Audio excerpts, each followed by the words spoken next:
Welcome to Be Customer Led, where we'll explore how leading experts in customer and employee experience are navigating organizations through their own journey to be customer led, and the actions and behaviors employees and businesses exhibit to get there.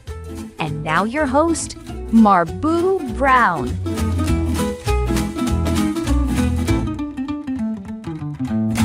Hi, everyone, and welcome back to Be Customer Led.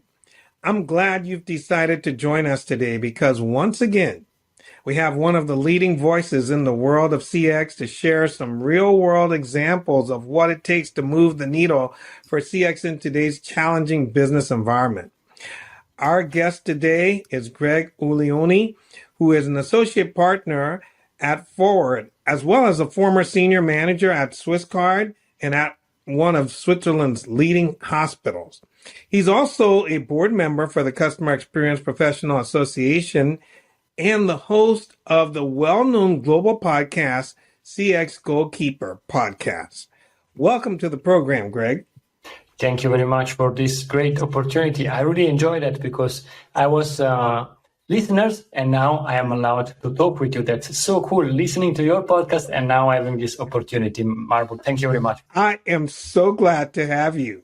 I'm so glad to have you on the program today. And you know, one of the things we always like to do right at the beginning of the program is to give our guests an opportunity to let the listeners and the watchers get to know them a bit. So tell us a bit about your career journey and how you came to be passionate about customer experience and business transformation.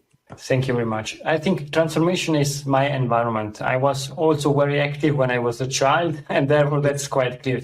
But I get really passionate when I was still at the beginning of my career. I had the opportunity to have really good mentors, good coaches, and good bosses that told me really focus on what is really relevant. And that's the human interaction, the human relationship. And when I started working in a contact center for the transformation, I came from Accenture. I had all this idea. I was able to prepare the best possible pitch. I was super quick on creating PowerPoint slides. But the contact center manager told me, now stop with your PowerPoint and come with me. And then I went down, it was really down, into the contact center, and they told me, now you sit here 2 hours and you listen to calls. And for me, it was mind-blowing. You can create the best possible strategy, and then you will listen to a customer. And for a company, for example, one of the easy processes is address change. But for a customer, it's a completely life change, moving from one apartment to the other one. And then they explain why, I am getting a child and therefore I need a bigger apartment or something like that.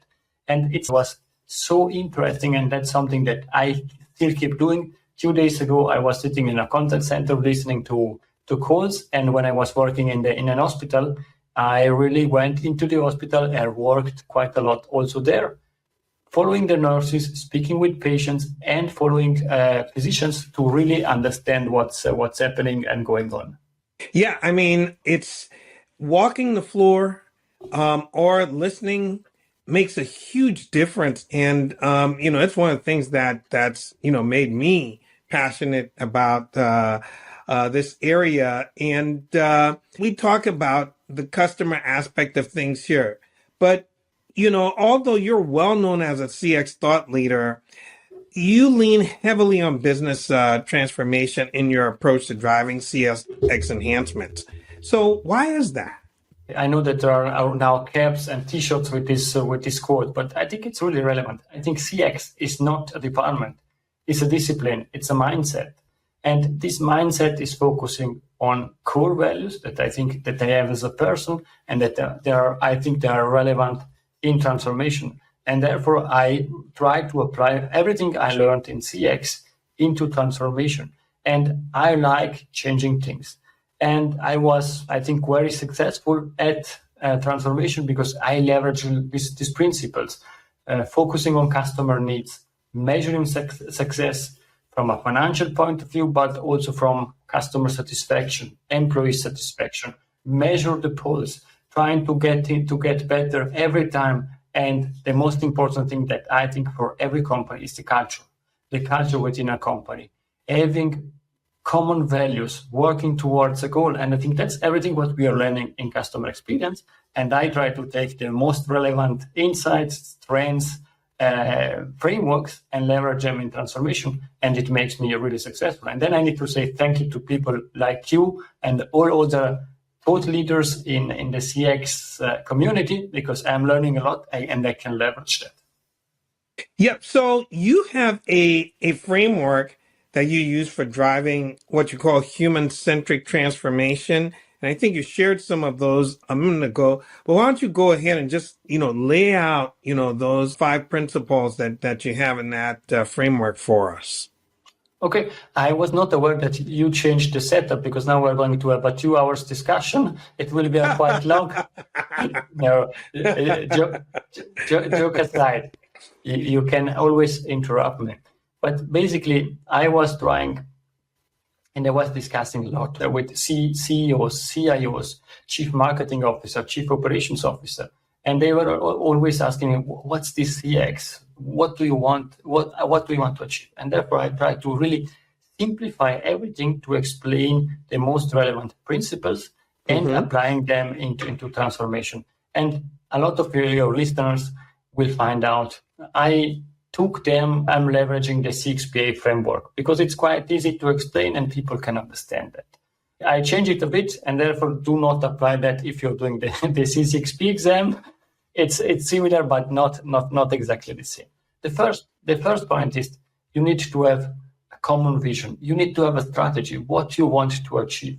I see a lot of companies doing, we try this project, we try that project, and we are trying this and that. And every different initiatives has different goals, different targets, and you need to have a strategy, what you want to achieve, what's my North Star, what I want to achieve, and try to follow that. That's the first example.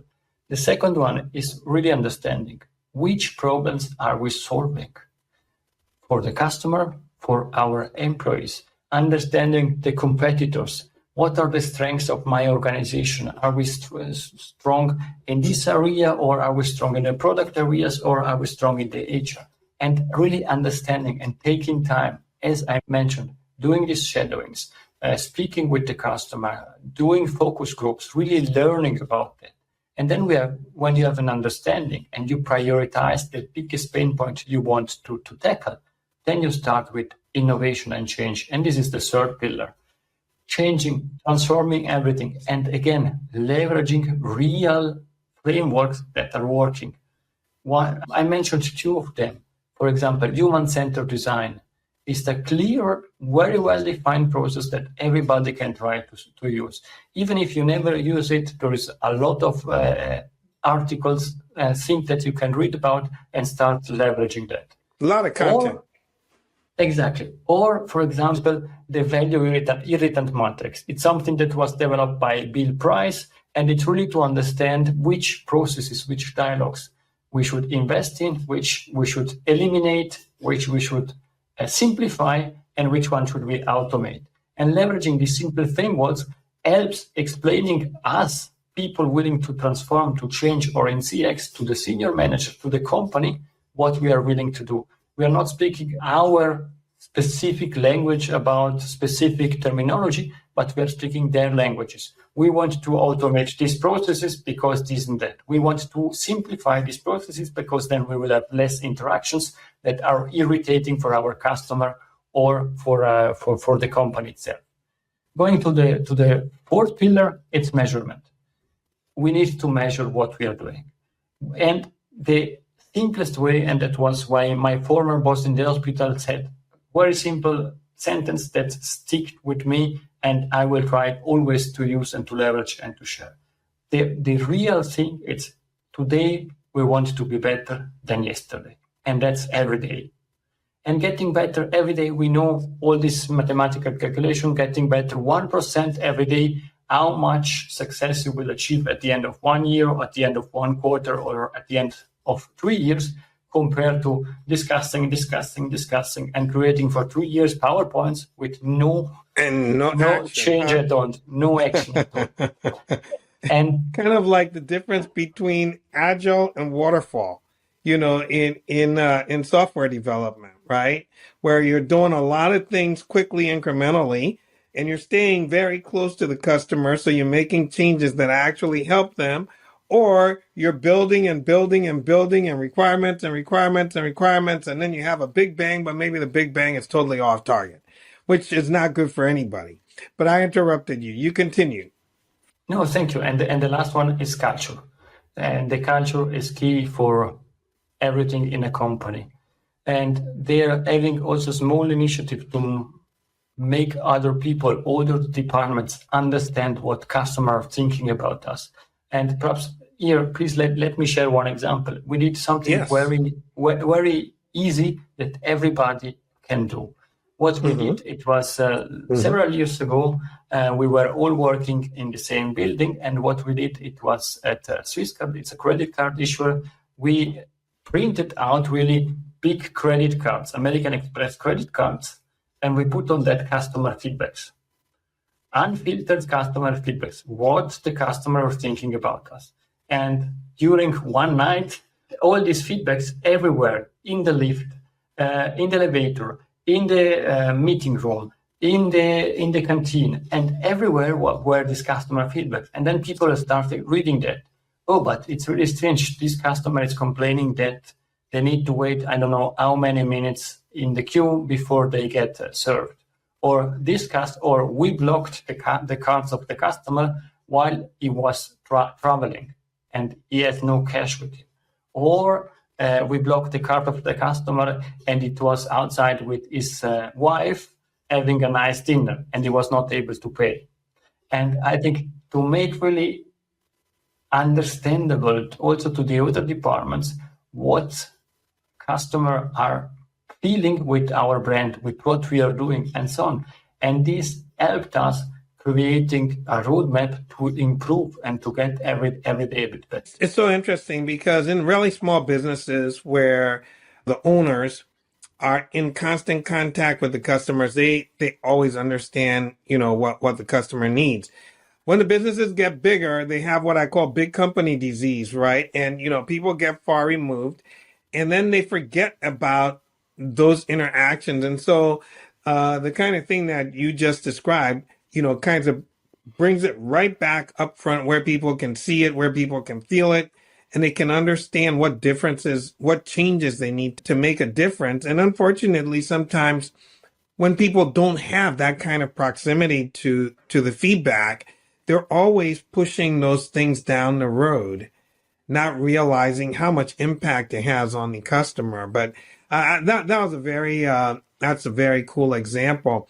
So, Greg, you've led CX organizations and CX change in a variety of settings. Can you give a couple of examples of, change initiatives you felt were really successful and maybe one that didn't go well? Yes, sure. And let's speak about artificial intelligence. So you will get a boost now and the listeners, because now we are speaking about artificial intelligence. Everybody wants to listen to this piece and you have the right keyword. Now, joke aside, I want to share two examples. One, and please, you should also understand where I'm coming from. I'm living in Switzerland, in Zurich. It means our customers were speaking German, and in particular, Swiss German is a dialect. And for what I'm sharing, it's clear. In the USA, it's something that it's there since years, but understanding intent recognition, voice recognition on our side was not so easy because people speaking a specific dialect, it's very difficult to get good machines understanding what the customer are saying, transcribing that, and then getting out of it the intent. We were able to do that a few years ago. Nowadays, it's clear. It's something like commodity. You could implement that quite quickly, and there are really a lot of state-of-the-art technologies out there doing that. But for me, what was really game-changing and mind-blowing was not implementing this solution, this intent recognition solution, as the first company in Switzerland related to this specific language, but it was the outcome, and it was something that we were not expecting. You do this big project, then it means the average ending time is a bit shorter because you know what is the customer intent before the agent starts speaking with the customer. Then you can connect the customer with the next best agent because you know the intent and you connect him. But for me, what was really mind-blowing was being in the contact center when we started with this initiative and seeing and feeling the agents that said, oh, but now I know in advance what is the topic of the customer, what the customer wants to discuss with me. And we were not automating processes at that time. It was really only intent recognition. And a lot of agents told me, it's so cool because from a psychological point of view, I know in advance what will happen to me. And therefore I can calm down. Oh, now it's an address change, or now it's somebody complaining because the card is blocked. I can prepare myself. And we had really a boost in the employee experience because only these few seconds that the agent knows, and they are super quick. I would not be able to handle all this system, but they said, oh, now this is the specific process. I need to open this tab in the system, and I have my notes here. And then they are ready and they can serve the customer. It was so cool to see the positive effect we were not expecting for our agents. It was really cool example. That is great because, to be quite frank, sometimes when a customer comes in hot, if I can call it that, and the agent is not necessarily prepared for that, they don't always have the best reaction to that, even though they should.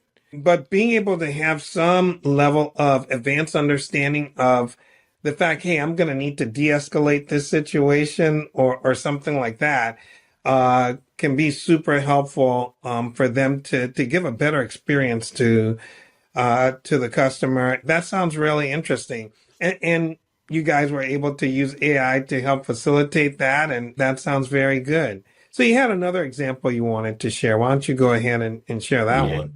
Yes, because at the end, we are always sharing our wins. And now I wanted to share also a failure, because there we learned quite a lot.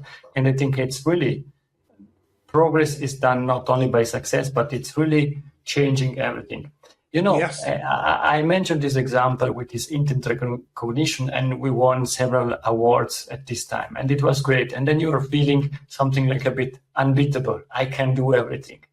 And I mentioned this example that, and that's the relevance and why we failed in that case was Swiss German, and then we would try to understand French. And we wanted to train similar solution, but not for voice recognition, but for emails.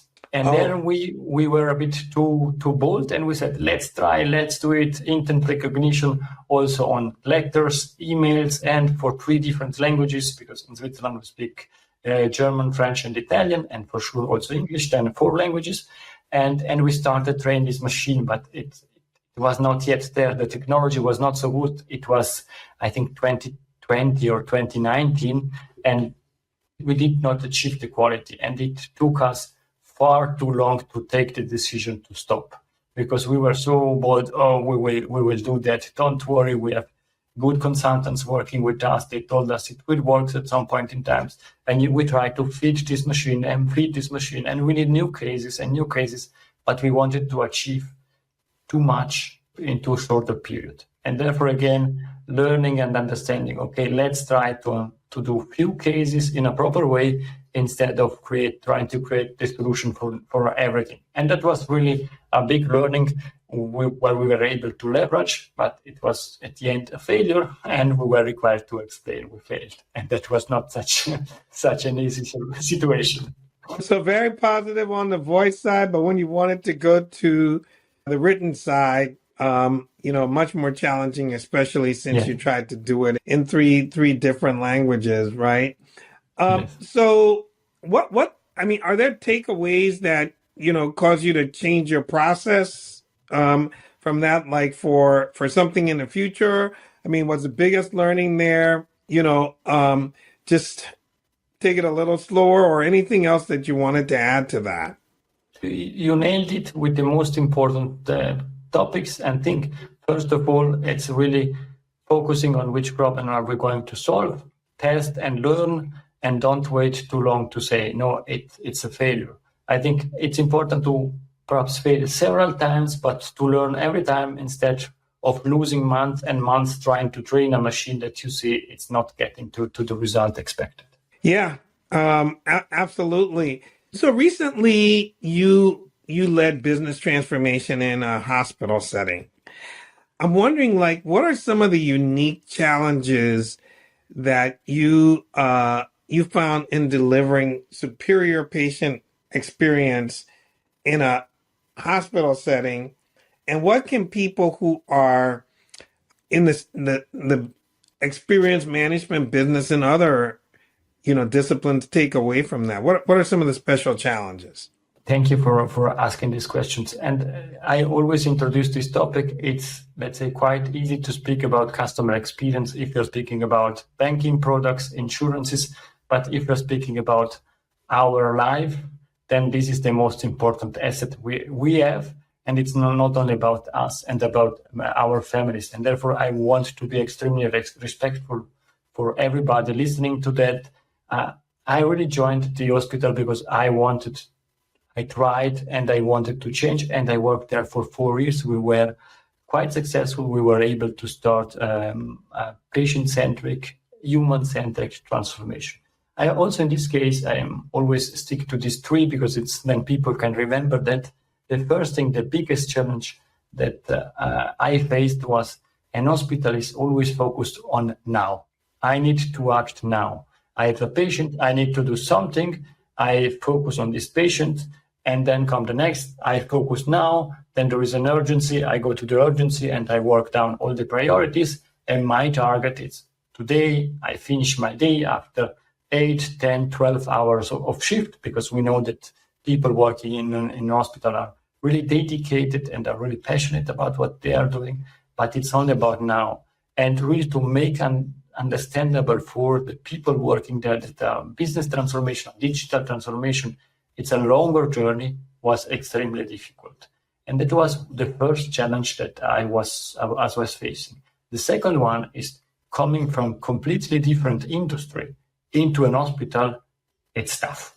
It's really tough because the nurses say, where are you coming from? We don't know you. What do you want to achieve? The same with physicians.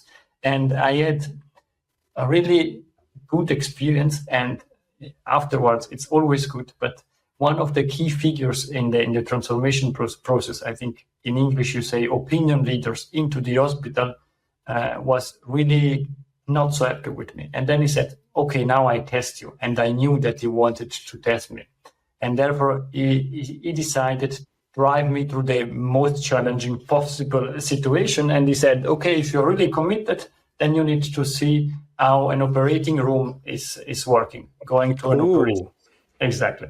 On one side, it's really interesting. On the other side, the feelings were not so good. But I knew if I wanted to gain the trust of this person, then I was required to do that. And it means 5 a.m. o'clock, I was there ready. I dressed in green, as we know from all these different movies, here myself. And I went through the complete procedure. I saw a bit the patient that started sleeping and so on. At the end, it's not so frightening as we are thinking, because it's not a movie. In real life, operations room are not the one that we are seeing in movies, but this guy wanted to test me. And I saw a small part of the operations, nothing bad. It was everything good. I survived.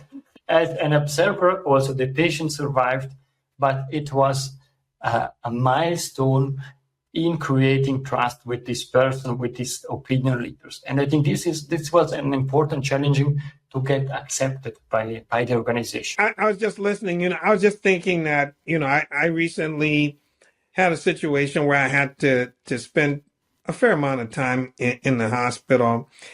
And one of the things that I found really interesting was we dealt with 2 hospitals in the same system. They're part of the same bigger system. And in one hospital, people came in every day, and, they would check certain things for safety. And in the other hospital, they would say, oh, we won't even use this particular procedure because we think it's an infection risk. But the other folks, they had somebody that they would use that procedure. They would have somebody check to make sure everything was right for that procedure. Then they would have another person come maybe 2 or 3 times a week, not every day, but do a double check. And so that made that procedure safe while these other people avoided it. In one hospital, they would come and somebody would come every day and check with me and say, is your wife's room being cleaned properly, and stuff like that. And and in the other hospital, no such thing. I saw like a totally different experience for not just the patient, but also for the family. So I have a whole new appreciation for that whole notion of patient experience in the hospital and everything like that. And I was really kind of surprised to see the distinction between how the two hospitals handled the same thing, even being part of the same broader system. Yeah, you are so right. And Marbu, first of all my respect to you and to your family. And I think that's when I'm speaking about hospital, and I worked 4 years there, everybody has a personal story related to hospitals. And therefore, I think it's something so important that we try to help support these organizations, improving patient experience, improving also employee experience, because we know how long the shifts are for the nurses, for the physicians, and so on. And I think there we need, as population, as people living in 2025, really in future focus on healthcare, because on one side, everybody's speaking about longevity. I like it. It's really important and so on. But really what we need is an healthcare situation, an healthcare setup that it's aligned, balanced, that brings value, helps patients, but helps also these people working into the hospital, because we have so big expectation towards hospitals, and they are also human beings. Yeah. So we talked a little bit about AI already, but I want to ask you, I mean, like when you think in terms of AI deployments, besides the one that you mentioned, are there any other AI deployments that have caught your attention as you've worked on CX in different spaces? Are there any ones that are particularly promising that you've been a part of or you've advised on or anything like that?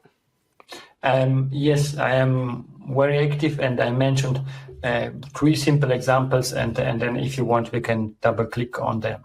I think first of all, not related to healthcare in this case, but biometric identification.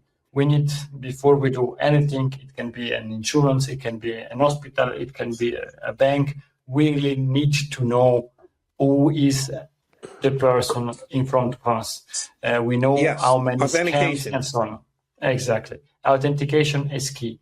The other side, what I'm seeing working a lot in contact centers and in service excellence is AI supporting and training agents for new processes, for new products. And I really saw examples of reducing the training time of a new agent onboarding into a new company from 6 to 8 weeks to a few days, because they're trained on the most important things. And then while they're discussing with the customers, this support information pop-ups, they can ask a chat and an AI agent is there. And now, is that simulations they're using to train the agent? Are they using like AI simulated scenarios to help them train faster, or what kind of mechanism are they using to help train the agents faster?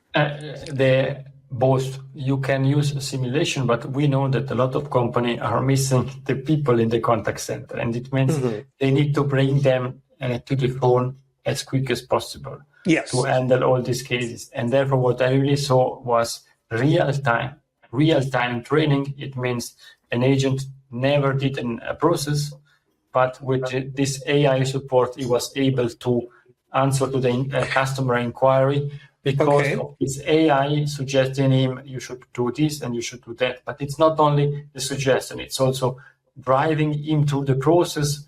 Also, let's think about this well-known Amazon way of delivering, but internal for a process that you can really drive an agent through this process.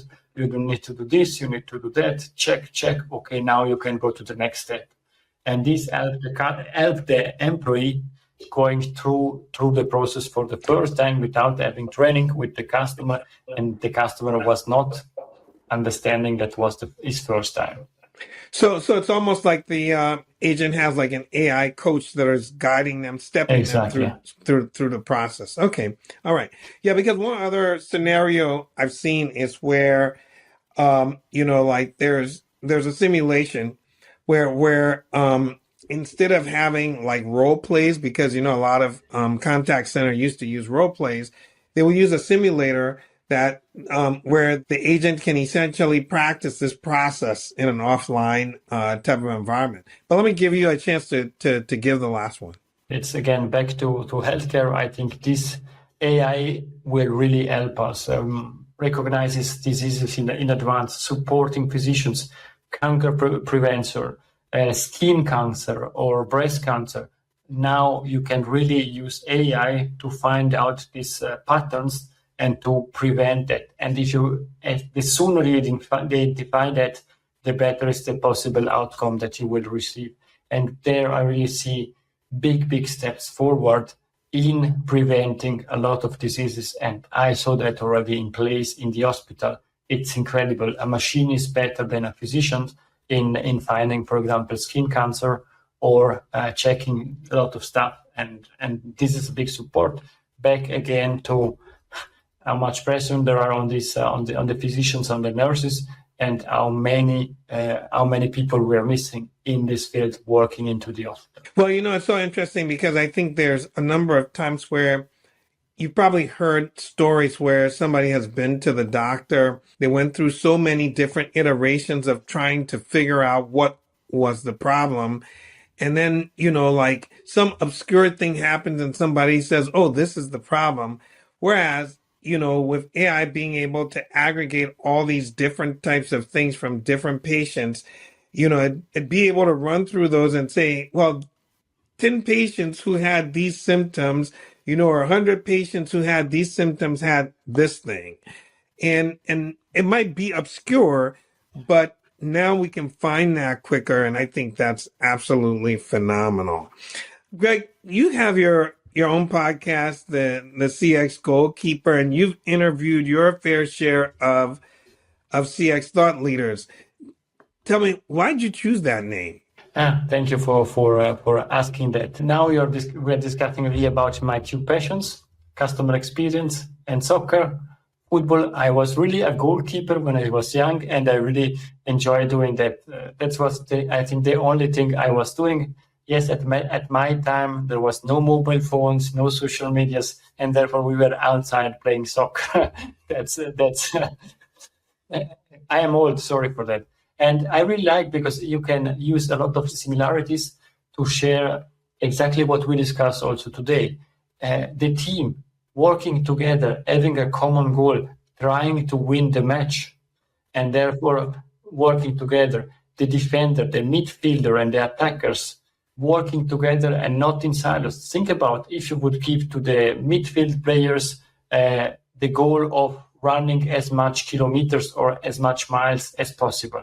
If they would do that, they would run in a circle for 90 minutes or 95, 100 minutes, but they would not achieve the common goal of the team, scoring goals and winning the match. And therefore, let's make the example, marketing, IT department, and sales working all together throughout the common goal, scoring the goal, beating the competition, and creating amazing experiences for the customer. I think alignment is key, and there you can have all possible dashboards showing all the information: how many tackles, how many fouls, how many red cards, how many yellow cards. What it really counts is to score more goals than the competitors, and then you win. There is only one really relevant metric: is winning the match, and you need to score more goals. That's right. So tell me, what have been some of the most rewarding outcomes of hosting this podcast? With all these different people that you've talked to about CX and employee experience and so on, what have been some of the most rewarding outcomes of that? That's a secret. If it stays between us, I will share that. basically, for me, I am speaking with amazing people. It's incredible how much knowledge we have as a community. Everybody has a different experience. Also today, I learned a lot from you. And as soon as you're a guest on my podcast, and I'm super happy to have you, I will learn a lot from you. I think we can learn from each other. We can share best practices. We can share our own experience. We can support each other. And I think that's my masterclass. I'm not paying a school or an university to make to have the next MBA or the next master, but I created my own masterclass, and therefore I am doing that since 4 years. Every week, a new episodes, roughly 250 episodes. I'm so happy because I'm learning so much, and I want to keep doing that, even if I know how much work is for you, Marbu, to do that, but it's so important, so cool to continuously learn. Every week I learn something new from great people. I have to agree with you that is, in fact, one of the most rewarding things, because of all the different people, that I get to speak with, that you get to speak with. There's always something new to be learned. I really appreciate the opportunity to do that. I'm glad that you're having the same type of experience as well. Well, if listeners want to continue the conversation with you, learn more about your work, how can they get in touch with you? Oh, the best way is through LinkedIn. I think you can find me. And you will share, I think, in the show notes, the spelling of my name. Yes, we'll do that. We'll do that. Or cxgoalkeeper.com. This is my webpage. And now it's going to rebranding, but you will find it under www.cxgoalkeeper.com. Cool. Well, Greg, it's been a pleasure speaking with you. I'm so glad we got this opportunity to get on and have you share some of your lessons learned from your real world experiences. I'm sure that our audience will appreciate, the things that they can take away. So thank you very much for joining us. And, to the audience, thank you for joining us. We really appreciate you taking the time to join Be Customer Led. Come back again, because next time we'll have another great guest for you and have some more nuggets that you can put to use right away. But for today, that's all. See you next time. Thank you very much. Thanks for listening to Be Customer Led with Marbu Brown. We are grateful to our audience for the gift of their time. Be sure to visit us at becustomerled.com for more episodes. Leave us feedback on how we're doing, or tell us what you want to hear more about. Until next time, we're out.